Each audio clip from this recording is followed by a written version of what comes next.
So when you double the 440 hertz, you get 880 hertz. That constitutes an octave. Why we hear octave?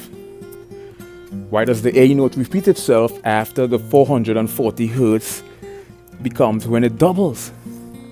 So that's a octave, that's a paradox in music.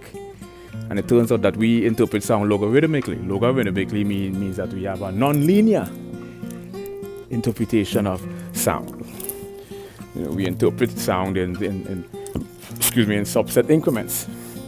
Incremental interpretation of sound.